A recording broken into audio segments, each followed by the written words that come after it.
How much would you be willing to sacrifice for a piece of land that holds your roots and your memories? In the small town of Willow Creek, deep in the rolling hills of Kentucky, where the sunsets paint the sky golden and the scent of freshly brewed coffee mingles with the earthy air, a man is about to discover the true value of something he always thought was just property. Anthony Whitaker, a rough-handed rancher with a heart as closed off as the gates of his sprawling land, never imagined that his late great-uncle's will would leave him facing the biggest dilemma of his life: marry a complete stranger or lose everything he had built. When Lucy Sanders, a young teacher burdened with debt but full of dreams, answers an unusual ad seeking a temporary wife, both believe they're simply entering into a 7-day business arrangement. What neither knows is that old Jeremiah, even from beyond the grave, had other plans to tie their fates together, plans rooted far deeper than any legal document. Amidst long-buried family secrets, storms that flood both fields and hearts, and a hidden spring deep within the Willow Creek Ranch, what begins as a cold contract might just become the most surprising testament of love destiny has ever written. The sun was setting behind the bluegrass hills of Kentucky, casting a warm orange glow over Willow Creek Ranch. Anthony Whitaker sat on the wide wooden porch of the main house, watching his ranch hands herd cattle in the distance. At 35, he ran the land he had known since boyhood all by himself. The quiet was broken by the sound of a car crunching its way up the dirt road. A silver sedan pulled into the yard, and out stepped a man in a dusty grey suit, leather briefcase in hand. "Mr. Whitaker, what brings you out here at this hour?" Anthony called out, not bothering to stand, motioning toward the empty chair beside him. "News about Mr. Jeremiah, Tony," the lawyer said as he sat down, setting his briefcase on the weathered table. "He passed last night, peacefully, in his sleep." Anthony lowered his eyes. His great-uncle, at 92, had been the last true blood family he had.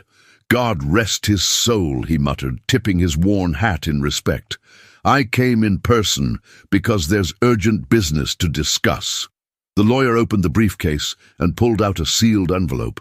"Mr. Jeremiah left specific instructions that this be given to you immediately after his passing." Anthony took the envelope, frowning. "The will, part of it. The rest's at the courthouse. But this part, he was adamant you get right away." Breaking the seal, Anthony unfolded a handwritten letter. Despite the shakiness of the penmanship, he recognized the old man's hand. "My dear great-nephew, if you're reading this, I've already left this world. As I promised, Willow Creek Ranch is yours. No one knows or loves it the way you do. But there's one condition." Anthony looked up sharply at the lawyer, who simply nodded for him to continue reading. "To inherit the ranch permanently, you must marry, and remain married for a minimum of 7 days starting from the day of my death. Otherwise, the property will pass to your cousin, Samuel, from Nashville." "What in the hell is this?" Anthony shot to his feet. "What cousin? I don't even know any Samuel." "Your second cousin, son of your uncle who moved to the city years back. Kids never set foot on this land, but legally." The lawyer shrugged. "This is a damn joke. I have to marry to keep what's practically already mine." Mr. Jeremiah was eccentric but fully lucid when he made this stipulation, and there's more. You've got 30 days to find a wife. 1 month to find a wife. The old man lost his mind. He always said this ranch was meant for a family, said it needed a woman's touch to bring life back to it.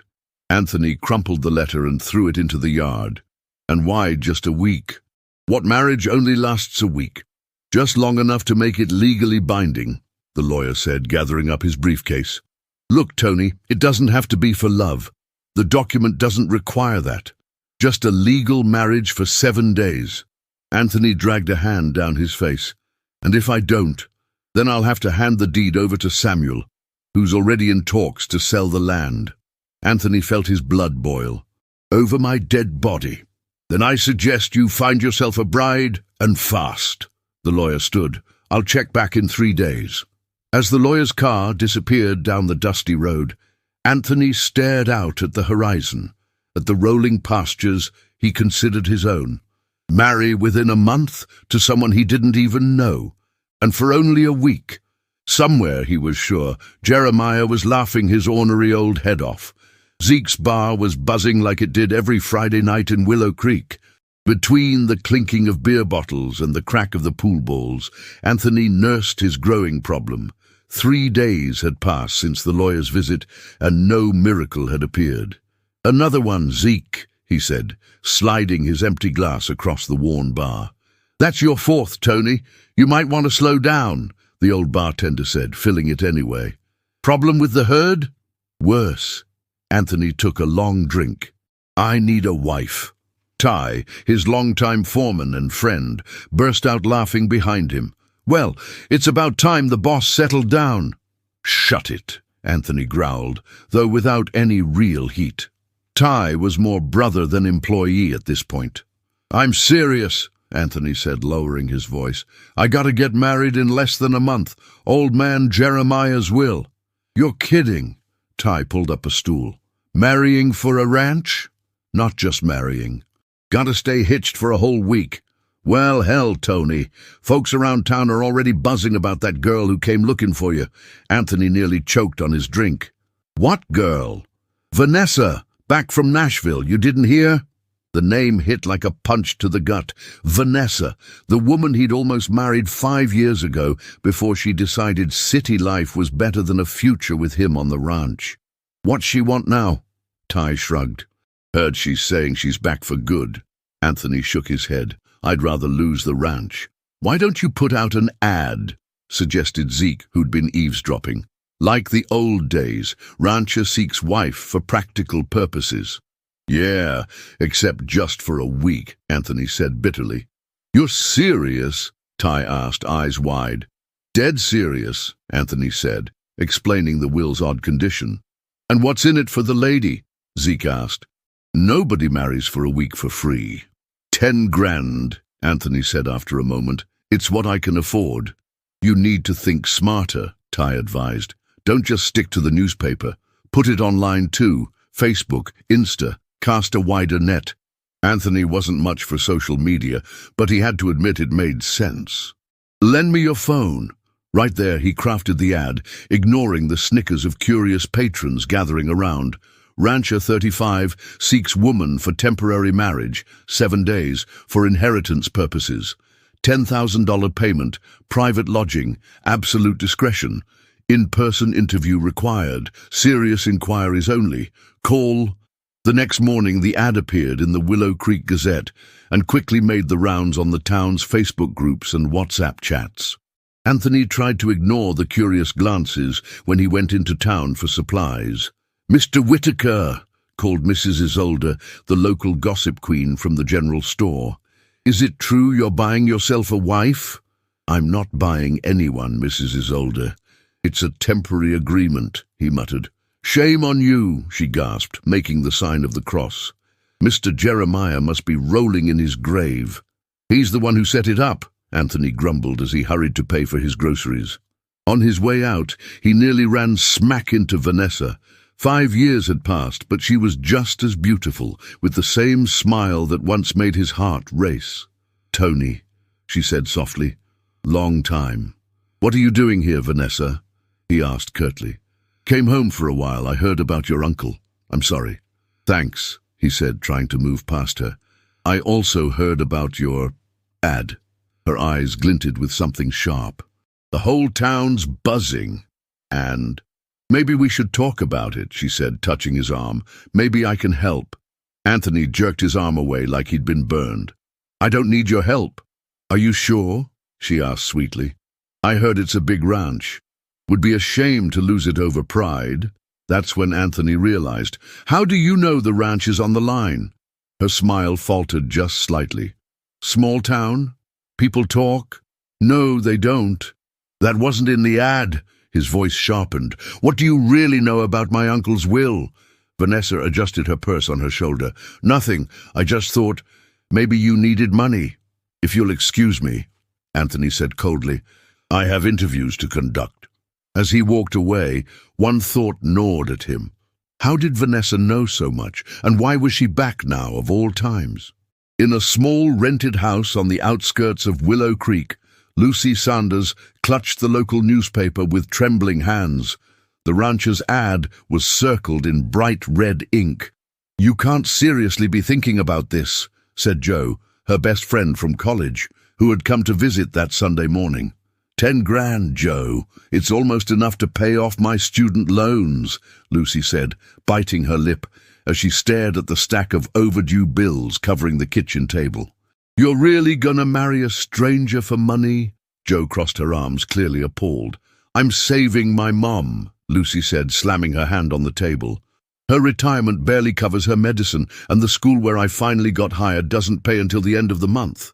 But marrying someone you don't know? For a week?" Joe shook her head. "Sounds like the plot of a bad reality show. What if he's a psychopath? It's Anthony Whitaker. Everyone knows the Whitakers around here. You've only been here 3 months. How well can you really know anyone?" Lucy sighed, getting up to pour more coffee. The peeling walls of the tiny kitchen seemed to close in on her. She had moved to Willow Creek under a rural teaching program, but nothing had prepared her for the financial hardships she'd face. "My grandma used to work at Willow Creek Ranch," she said finally, her voice quiet. Joe's eyes widened. "And you never mentioned that? Didn't seem important until now." Lucy pulled a dusty photo album from under her bed. "Look." She pointed to an old photograph. A woman in her middle years, standing proudly beside an older man in front of a grand farmhouse. "That's Jeremiah Whitaker?" Joe asked. "Yeah, Grandma Tessa used to tell me stories about the ranch before bed." "And that's why you think this crazy plan might work?" "I think it's a sign. 1 week, Joe. 7 days for a clean start." Lucy's phone buzzed, displaying an unknown number. "Hello? Miss Lucy Sanders." The voice was low and serious. "This is Anthony Whitaker. I received your message about the ad." Joe made frantic no gestures, but Lucy turned away. "Yes, Mr. Whitaker. Can we meet for an interview? Tomorrow, 2 o'clock, at the ranch office." "I'll be there," she said, scribbling down directions. When she hung up, Joe shook her head in disbelief. "You're crazy," Joe muttered. "Completely crazy." The next afternoon, Lucy pulled up on her battered motorbike to the main gate of Willow Creek Ranch. The place was even more beautiful than her grandmother's stories had made it seem. The big house stood proud at the end of a long line of oak trees. A tall, broad-shouldered man with sun-darkened skin waited for her on the porch, dressed in a rolled-up plaid shirt that revealed strong, work-hardened arms. "Miss Sanders?" he asked brusquely as she approached. "Just Lucy," she offered, trying to smile. "Anthony," he said shortly, motioning her toward the door. Inside, the house was a mix of rustic charm and faded grandeur. Heavy wood furniture, old family photos lining the walls, a sense of deep history clinging to every surface. "Have a seat," Anthony said, settling behind an ancient oak desk. "Tell me, why are you interested in marrying a complete stranger for a week?" "For the same reason you're offering cash for a wife." Lucy shot back, mustering more courage than she felt. Desperation. Something like a smile flickered across his lips. "You're the first one who actually showed up," he admitted. "The others just called to cuss me out." "I'm serious. I need the money." "For what?" "Student debt, and my mother's medical bills." He studied her closely. "You know this ranch?" he asked, more curious than suspicious now. Lucy hesitated. "My grandma, Tessa Sanders, worked here years ago." Recognition softened his expression. "Tessa, Jeremiah's old cook?" "Yes. She passed away about 5 years ago." "I remember her," he said almost gently. "Best apple pie in the whole county." "With cinnamon and cloves," Lucy added, her voice soft. A quiet moment stretched between them, lighter than before. "You understand this is just a business deal," Anthony said finally. 7 days, nothing more." "I understand the terms perfectly," Lucy replied. "When do we start?" The county clerk's office in Lexington was nearly empty that cloudy Tuesday. Anthony had insisted on handling the paperwork in the city, far away from Willow Creek's prying eyes. We need to lay out the ground rules, he said, as he drove his old Ford pickup along the winding roads. What kind of ground rules? Lucy asked, watching the Kentucky countryside roll by outside her window. Rules, boundaries. Anthony tapped the steering wheel. This is a contract, after all. I thought the marriage certificate was the contract. I mean, between us. Lucy turned to face him. First rule, this is strictly business. Don't get any ideas. Anthony let out a dry chuckle. Don't worry, I'm not looking for anything but saving my ranch. Good. Second rule, I want half the money up front. 5,000 now, 5,000 when the week's up. That's not happening, he said flatly. 5 when we sign, 5 after we survive the week. Lucy bit her lip. And how do I know you'll pay the second half? My word means everything around here. That might mean something to them, not to me. Anthony sighed. I'll write you a post-dated check. Deal, Lucy said, extending her hand. He shook it briefly. Third, he added, we need to act like a real couple. The lawyer and his team are going to check. Act like a couple how? Share the same house, show up places together. No, he cleared his throat awkwardly, just enough to look convincing. I have to stay at the ranch? For a week. I set up the guest room. Separate bedrooms, she clarified. Obviously, he said, almost offended. They reached the clerk's office after 2 hours. The process was surprisingly fast. IDs checked, forms signed, fees paid. Will you be having a civil ceremony? The clerk asked. Yes, Anthony answered before Lucy could protest. I thought we were just signing papers, she whispered. We have to make it official. The justice of the peace, a middle-aged man who looked as bored as possible, conducted the ceremony in under 10 minutes. When it came time for rings, Anthony pulled 2 simple gold bands from his pocket. Wasn't necessary, Lucy muttered. It's part of the show, he whispered back, slipping the band onto her finger. You may kiss the bride, the justice intoned. A stiff silence followed. Anthony leaned in and pressed a chaste kiss to the corner of Lucy's mouth, making her cheeks burn. Congratulations, the clerk said, handing them their marriage certificate. Sign here, please. As they completed the paperwork, the registrar leaned in curiously. Say, miss, you look real familiar. You from the Sanders family? Lucy nodded, startled. Knew your grandma, Tessa. Fine woman, he said warmly. Didn't realize y'all were connected to the Whitakers. It's a recent connection, Anthony said quickly, steering Lucy toward the exit. Once back in the truck, Lucy crossed her arms. He was just being friendly, she said. I don't like nosy people talking about my family, Anthony said, starting the engine. He was talking about my grandma. How come you never mentioned she and Jeremiah were so close? I didn't think it mattered. Feels like an awful big coincidence, you showing up now. I saw your ad in the paper. Like anyone else. I'll find out if there's more to it, he said grimly. Just remember, I know every inch of that ranch. If you're here for anything other than the deal, I'll find out. The check for $5,000 felt heavy in Lucy's pocket. He might not trust her, but suddenly she wasn't sure if she completely trusted herself either. Anthony's pickup rumbled through the gates of Willow Creek Ranch just as the sun dipped behind the hills. Lucy watched through the window, taking in every detail. The carefully maintained fences, the cattle grazing across the green slopes, the massive house growing larger as they approached. There was something hauntingly familiar about the place, like stepping into the bedtime stories her grandmother used to tell. We're home, Anthony said, pulling up in front of the main house. Welcome to Willow Creek. Before they could get out, a silver-haired woman in a floral apron appeared on the porch, followed by a middle-aged man wearing a straw hat. That's Miss May and Ty, Anthony explained. She's been running this house for 30 years. He's been my foreman for as long as I can remember. Lucy took a deep breath and stepped down from the truck, carrying her small duffel bag. So it's true, Miss May said, eyeing Lucy with thinly veiled surprise. Little Tony here went and got himself married. Miss May, Ty, this is Lucy. Whitaker, Anthony said, hesitating slightly over the new last name.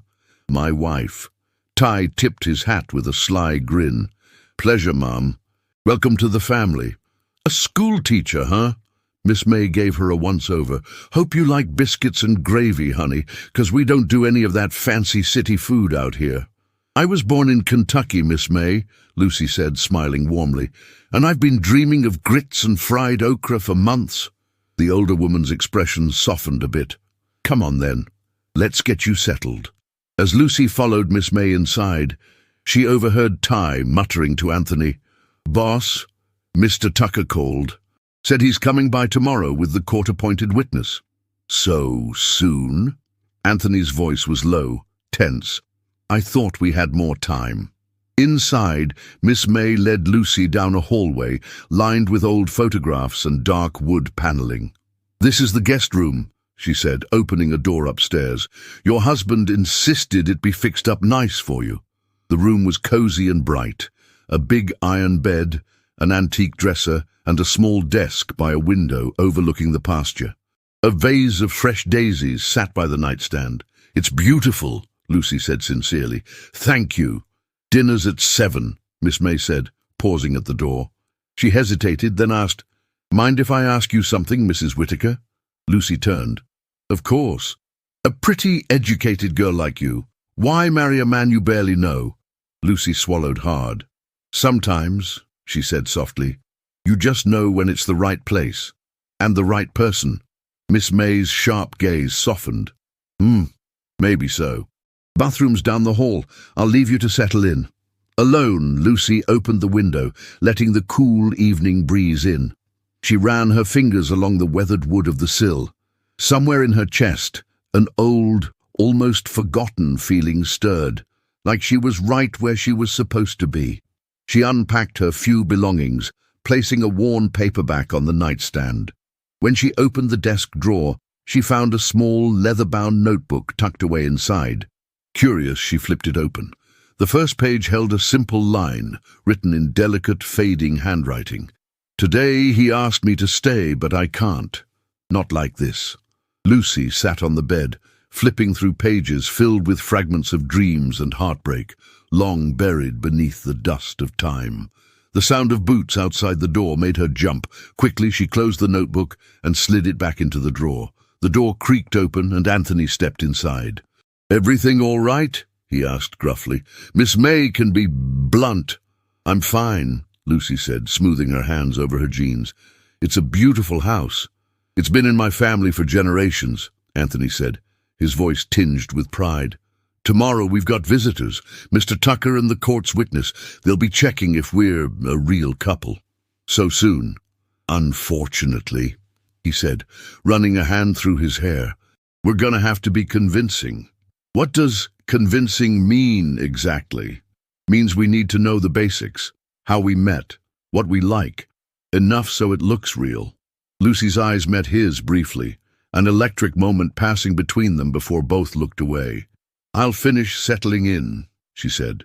"Dinner's at 7, he reminded her, lingering a second longer at the door. "And Lucy, thanks for doing this." The scent of fresh coffee and baking cornbread filled the ranch kitchen the next morning.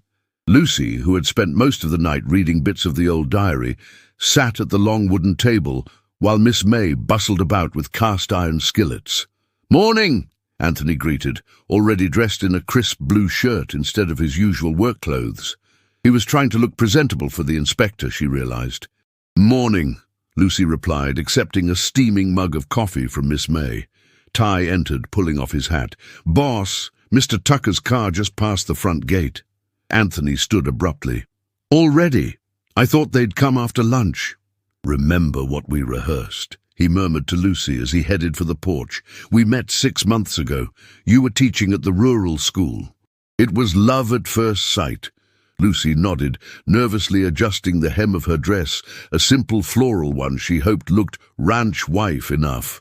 Mr. Tucker arrived with a balding, serious-faced man clutching a thick leather folder.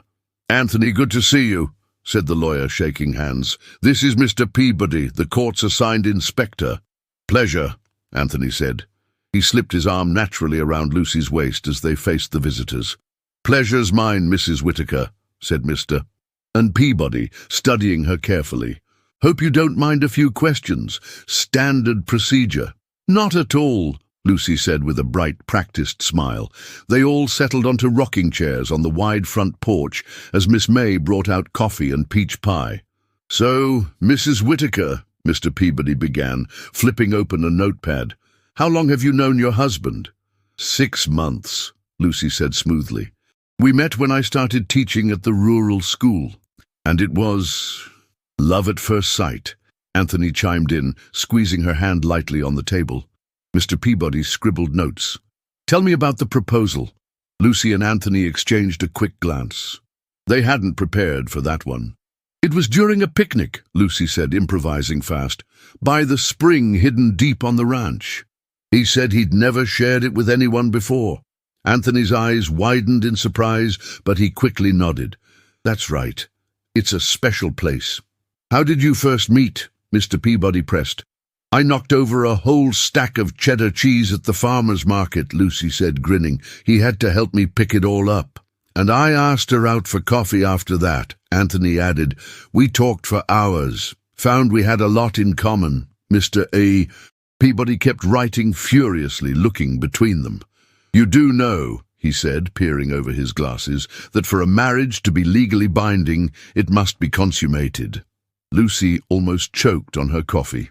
"I believe the will doesn't specify that, sir," Mr. Tucker said, clearing his throat with a warning look at the inspector. "Regardless, Mr. Peabody continued, I'll need to confirm you're living as husband and wife." He asked dozens of increasingly specific questions. Favorite breakfasts, Lucy correctly said black coffee, 2 sugars, cornbread when Miss May made it. Future plans, Anthony mentioned expanding the dairy operation, with Lucy helping with administrative tasks. They answered seamlessly, as if they'd rehearsed for months. At last, Peabody stood, snapping his folder closed. "Everything seems satisfactory for now," he said. "I'll return in a week for the final check." But before he left, he handed Lucy a yellowed envelope. "By the way, Mrs. Whittaker, there was something in Mr. Jeremiah's will addressed specifically to you. Instructions were to deliver it only if the marriage happened." Lucy took the envelope, her fingers trembling slightly. "I didn't even know Mr. Jeremiah personally," she said, confused. "Apparently he knew of you, or at least your family," Peabody said. "See you both in 7 days." After they drove off, Anthony turned to her, suspicious. "What's that about? How would Jeremiah even know you?" "I'm wondering the same thing," Lucy said, holding the unopened envelope in both hands like it might explode. "You mentioned the spring earlier," Anthony said, narrowing his eyes. "How'd you even know about that place?" Lucy hesitated. "My grandma. She used to tell me stories. She said it was his favorite place." Anthony's jaw clenched. "There's something we're not seeing here. Jeremiah, your grandma, that envelope." "I found a diary," Lucy blurted out, "in the desk upstairs. I think it might have been hers." Anthony ran a hand over his face, looking both weary and wary. "My uncle never married. Always said he lost the only woman he ever loved." He looked at her sharply. "You think—" "I don't know," Lucy said, gripping the envelope tightly. "But it looks like this marriage of convenience might be tied to something a whole lot bigger than either of us thought." The sky over Willow Creek Ranch darkened fast that afternoon. Heavy clouds rolled in from the west, thick and low, swallowing the last bits of sunlight. Lucy stood by the parlor window, watching the wind whip through the tall grass, a storm gathering with a fierce electric energy. "It's gonna be a rough one," Anthony said, as he stepped into the room, his clothes still dusted with hay from working the fields. His face was tense, his gaze fixed on the horizon. "In these hills, storms don't just blow through, they tear things apart." "Should we be worried?" Lucy asked, closing the leather journal she'd been reading, the one she had found tucked away in the desk upstairs. "Maybe. The creek floods fast in a storm like this," he muttered. Before either of them could say more, Ty burst through the front door, soaked to the bone. "Boss! The herd's caught up in the high pasture. Fence on the north side's already down. If we don't move fast, we'll lose a lot of stock." Anthony grabbed his rain slicker and hat without hesitation. "Get the horses. I'll meet you at the stable." "We're short-handed," Ty warned. "Most of the boys are still at the 4th of July fair in town. Then we'll make do." "I'm coming too," Lucy said, grabbing a spare coat off the hook. Anthony and Ty both stared at her like she had grown a second head. "You don't know anything about wrangling cattle," Anthony said gruffly. "I know how to ride," Lucy said, already pulling on boots. "My granddad had a farm. I'm not some city princess." Minutes later, 4 horses galloped across the ranch, their riders pelted by rain that fell in cold, heavy sheets. The wind howled through the trees, and flashes of lightning lit up the hills like daylight. When they reached the high pasture, they found chaos, dozens of cattle lowing in panic, the broken fence half submerged in rising water. "We have to herd them toward the south fence," Anthony shouted over the roar of the storm. "Lucy! Stay with young Jesse. Keep the calves away from the creek." Lucy nodded, heart hammering, and wheeled her horse toward the youngest ranch hand. Together they circled the calves, pushing them up the slope, away from the fast-rising water. "Hold the gate, Lucy!" Anthony yelled across the pasture. "The calves are breaking loose!" She slid off her horse, feet sinking into the thick mud as she grabbed the heavy wooden gate, wrestling it against the gale-force wind. Mud splattered up her legs, rain soaked her hair, but she gritted her teeth and hung on. For what felt like hours, they fought the storm and the frightened herd. Finally, when the last of the cattle was secured behind reinforced gates, Anthony waved everyone toward a small equipment shed nearby. They stumbled inside, dripping and exhausted. The shed smelled of wet leather, old hay, and kerosene. "You all right?" Anthony asked Lucy, his voice rough. "Yeah," she gasped, wiping rain from her face. "You're tough," Ty said, giving her an approving nod. "Not every city girl would stick it out in a hellstorm like that." Anthony said nothing, just watched her with an expression she couldn't quite read, something between admiration and something softer, almost vulnerable. "You saved a lot of calves tonight," he said finally. "We all did," Lucy replied, shivering as the storm continued to rage outside. A heavy silence settled over the group, broken only by the pounding rain and occasional rumble of thunder. "It was here," Anthony said suddenly, staring out into the darkness. "This is where I saw my folks for the last time." Lucy turned, caught off guard by the rawness in his voice. "I was 10, he continued. "They were headed to Lexington for a livestock auction. I wanted to go too, but Dad told me I had to stay and help Uncle Jeremiah with a new foal." He swallowed hard. "A flash flood took the bridge over the river. They never made it." "I'm so sorry," Lucy said quietly, stepping closer. "Uncle Jeremiah raised me after that," Anthony said, his voice low. "The ranch, it's not just dirt and cattle. It's the only real family I have left."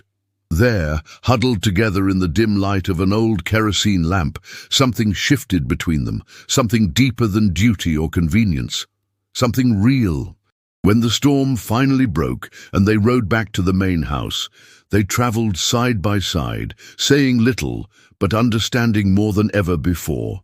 Not strangers, not business partners, something else entirely.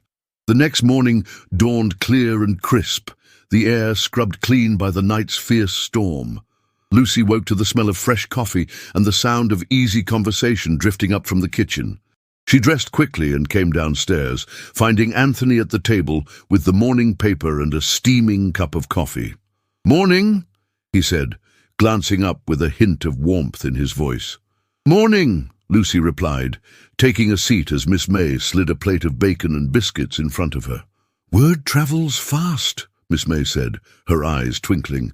"Town's already buzzing about how the new Mrs. Whitaker helped save half the herd last night." "Chico's got a big mouth," Anthony muttered, but his lips curved into a smile anyway. After breakfast, Anthony turned to her. "I'd like to show you something, if you're up for another ride." "Always," Lucy said, surprising herself with how much she meant it. An hour later, they were on horseback again, following a narrow trail that wound through the ranch's back acres. The sun glinted off dew-drenched grass, and birds sang from the treetops. As the trail climbed, the sound of rushing water grew louder. "It's just ahead," Anthony said, dismounting and tying his horse to a tree. Lucy followed, pushing through a curtain of leafy branches, and gasped. A hidden spring fed a clear waterfall that tumbled into a deep blue pool, tucked between mossy rocks and towering trees. "It's beautiful," she breathed. "My favorite place," Anthony said, settling on a flat stone near the water's edge. "I come here when I need to think." Lucy sat beside him, feeling like she was intruding on something sacred. "I never brought anyone here before," he added, his voice almost shy. "Not even Vanessa." Lucy looked at him, her heart aching in a way she hadn't expected. "You didn't have to bring me either," she said softly. "Maybe I did." For a long while they just sat there, listening to the water and the wind. "You ever think about what you'd do if you weren't tied to the ranch?" Lucy asked. He smiled faintly. "Thought about starting an agricultural school, teaching sustainable farming to local kids." "That's amazing," she said, genuinely impressed. "You'd be a great teacher." He shook his head. "Not like you, but maybe between the two of us, we'd make something real." She turned her head quickly, pretending to watch the waterfall, afraid he'd see how his words affected her. "I read something in the journal last night," she said, "about a dream like that. A place where land and learning came together. It sounded like Uncle Jeremiah and my grandma had the same dream." Anthony went still beside her. "You think they—" He trailed off. "I think they loved each other," Lucy finished for him, "in a time when it wasn't easy." He stared at the water for a long moment. "You mentioned the spring when the inspector asked about our proposal," he said finally. "That wasn't a guess, was it?" "No," she admitted. "My grandma used to describe it to me. She said it was where all the best dreams were made." For a long moment, he just looked at her, the depth of his gaze making her heart pound. Then, without thinking, without planning, he leaned in and kissed her. It was soft and tentative, a kiss full of questions rather than answers. When they broke apart, they both sat frozen, staring at each other. "Sorry," Anthony muttered. "Me too," Lucy whispered. They both laughed awkwardly, the moment teetering between tension and something dangerously close to hope. "We should head back," Anthony said, standing quickly and brushing dust from his jeans. Lucy nodded, following him, her heart a confused, frantic mess. But as they rode back to the ranch, she kept stealing glances at him and catching him doing the same. Something had changed between them. Something that no contract, no arrangement, no ticking clock could deny anymore. The sixth morning dawned heavy and uncertain over Willow Creek Ranch. Lucy stood by the open closet, her hands brushing over the few clothes she had brought. Tomorrow, the agreement would be over. Tomorrow, she would leave. And yet, a hollowness gnawed at her chest. Since the kiss by the spring, Anthony had kept his distance. He worked long hours in the fields, barely speaking to her, except when absolutely necessary. The easy banter, the growing connection, they all seemed buried under the heavy weight of what was about to end. A soft knock on the door pulled her from her thoughts. "Lucy," Miss May's voice came through the wood. "Anthony wanted me to remind you. The town's throwing a 4th of July bash tonight. Said you should go together, like newlyweds." Lucy smiled faintly. "Thanks, Miss May. I'll get ready." Dressing in her nicest sundress, simple, white with little blue flowers, Lucy came down the stairs to find Anthony, waiting in his best-pressed jeans and a checkered shirt. He looked handsome in a rugged, almost painfully familiar way. "You look nice," he said without quite meeting her eyes. "Thanks. You too." The drive into Willow Creek was filled with a tense, aching silence, broken only by country music humming low from the truck's old radio. The town square was alive with celebration. Red, white, and blue streamers fluttered from the lampposts. The smell of barbecue and kettle corn filled the air, and a local band played bluegrass tunes near the courthouse steps. Fireworks lit the sky in bursts of gold and red. "Anthony! Lucy!" The town mayor bustled toward them, beaming. There's the newlyweds. Everybody's dying to meet your bride, son." Anthony took Lucy's hand in his, their fingers intertwining with practiced ease, and led her through the crowd, shaking hands, accepting congratulations. At one point, an older man with a few too many cups of spiked lemonade slurred, "Marriage for love or land, huh, Tony?" A tense hush fell over the group. Lucy smiled sweetly and squeezed Anthony's hand tighter. "Sometimes you just know," she said. And we did. The party carried on, but the incident left a weight hanging between them. Needing a break, they wandered to the edge of the town square where the crowd thinned out, the distant pop of fireworks punctuating the night. "You handled that well," Anthony said quietly. "It's part of the show," Lucy replied, though the words felt heavier than before. "I guess after tomorrow, we won't have to pretend anymore," he said, his voice barely above a whisper. Lucy opened her mouth to answer, but froze as a familiar figure stepped out of the shadows. Vanessa, dressed in a fire-engine red dress that seemed more suited for a Nashville cocktail party than a small-town fair, she sauntered toward them, a predatory gleam in her eyes. "Tony," she purred, "imagine running into you here." "Vanessa," Anthony said, his voice flat. "I hear congratulations are in order," she said, shooting Lucy a saccharine smile. "Such a quick courtship." Lucy stiffened. Vanessa pulled a folder from her bag and waved it lightly. "I came across something interesting. Seems if a marriage can be proven fraudulent, say, arranged solely for inheritance, the court could nullify it. Just thought you should know." Anthony narrowed his eyes. "What are you getting at?" "Oh, nothing. Except, it would be a shame if this little arrangement got exposed. A real shame." She leaned closer. "Maybe you and I should talk privately. About what it would take to keep things quiet." "Get lost, Vanessa," Lucy said before she could stop herself. Vanessa's eyes flashed, but she smiled sweetly. "Enjoy your evening." As she disappeared back into the crowd, Lucy and Anthony stood frozen in place, fireworks bursting overhead. "She can't prove anything," Anthony said tightly. "We've been careful."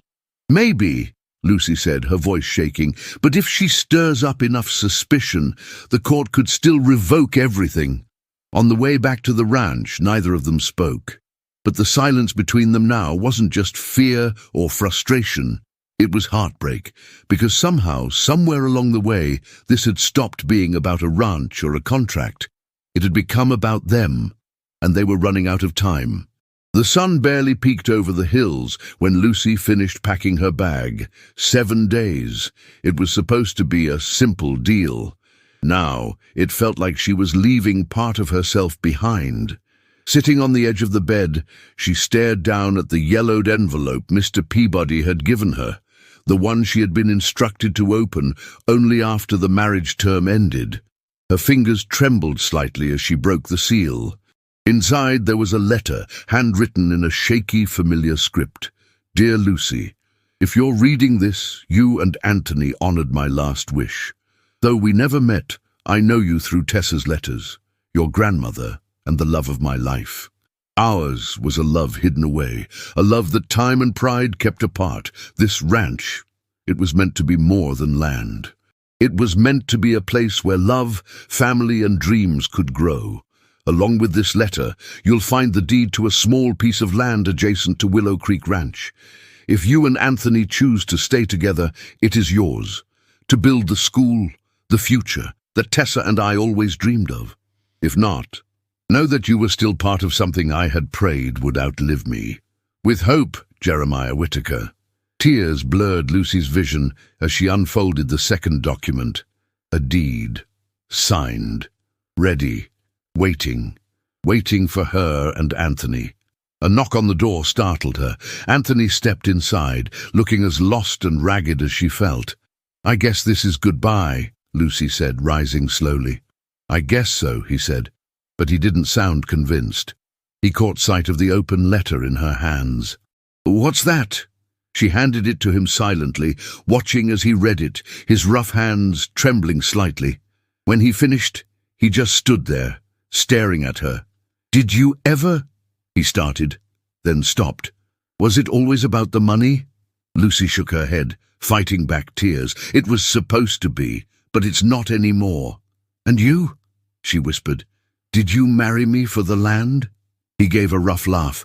At first. But then you showed up, fighting storms, saving calves, standing up to everyone who doubted you. His voice broke. You're part of this place now, part of me. Silence stretched between them. You think Jeremiah and Tessa knew? She asked quietly. I think they hoped, Anthony said. They believed in second chances. A car pulled into the driveway, the court inspector arriving for the final check. Lucy turned away, wiping her eyes. We have to decide, Anthony said urgently. Right now. Decide what? If we end this, or if we stay. Not for a contract, not for money, for real. Tears filled her eyes again. What if it doesn't work? What if it does? He said simply. The inspector knocked loudly at the door. Lucy looked at Anthony, at the man who had become home in just 7 days, and she smiled. Facing the inspector together, hand in hand, Anthony said in a clear voice, The marriage stands. Lucy squeezed his hand and whispered, just for him, I'm not going anywhere. As the inspector finished the final paperwork, outside Willow Creek Ranch, the sun rose bright and new over the hills. Inside the old house, where generations had loved and lost and dreamed, 2 hearts beat a little faster, stepping into a future neither had dared hope for. Together, finally, for real.